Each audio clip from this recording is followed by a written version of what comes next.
muririmbire Mukama imbere y'abamarayika.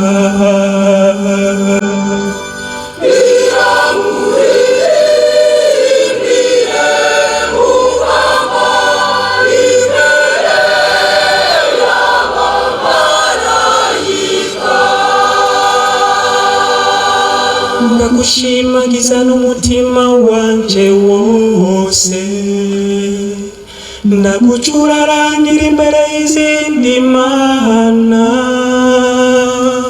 ndapfukama nkakubita inkoro hasi, nerekeza ingoro yawe nyeranda.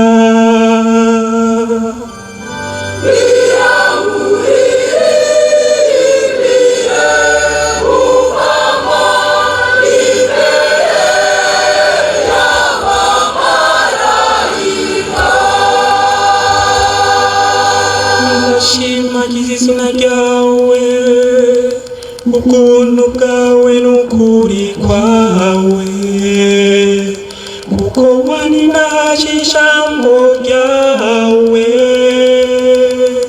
izina ryawe ukarishira hejuru ya byose. Aho nagutabaza waranyishuye, waranyubahuye ukomeza umutima wanje.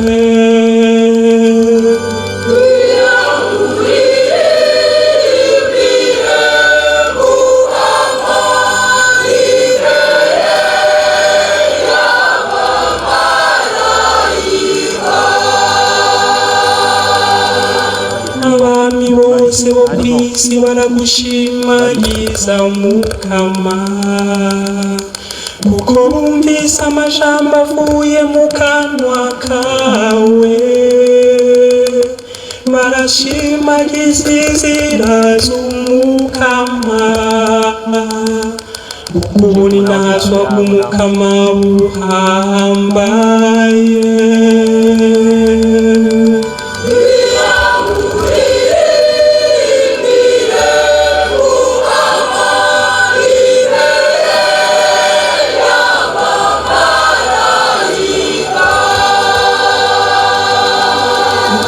Kwawe kurangiza Mukama, Umukama azontunganiriza, Mukama ubuntu bwawe n'ubw'imyaka yose,